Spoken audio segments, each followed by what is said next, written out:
Hello everybody.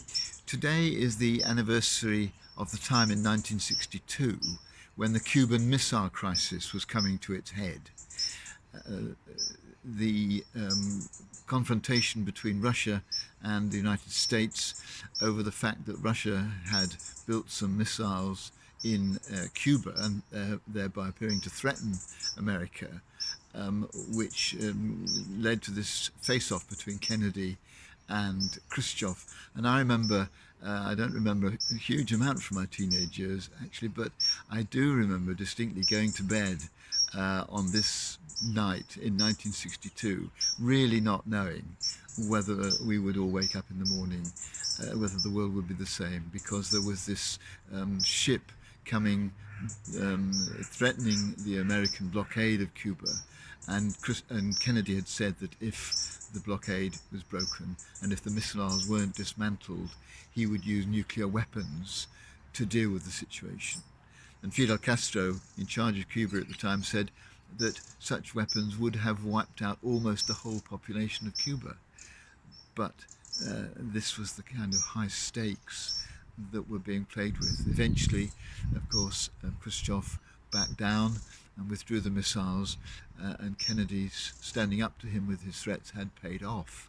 But it was, I remember, extremely frightening at the time that the world might be changed forever by a nuclear war.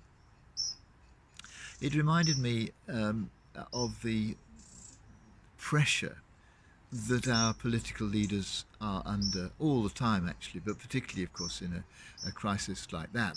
I think there's never been one where the world's future hung so immediately on one person's decision. But the pressure that our leaders are under is considerable. I noticed when Boris Johnson went on holiday recently, there was some criticism, but one of the conservative leaning newspapers pointed out that in the last 18 months he has almost died of COVID.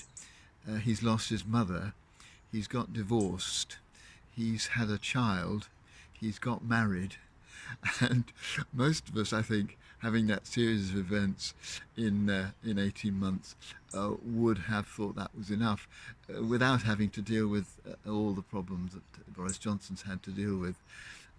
I'm not a great supporter of Boris Johnson, but I do recognise the pressure that people like him are under, and that newspaper article is a reminder that not only are they dealing with the things that we know about, but they've also got private lives as well, which may not be as simple and straightforward as we kind of hope and imagine. And so today, I hope that our politicians manage to deal with the stresses and strains in a way that is creative for all of us, and a prayer that God will support and strengthen them in the work that they do leading us, whether we agree with the way they're leading us or not.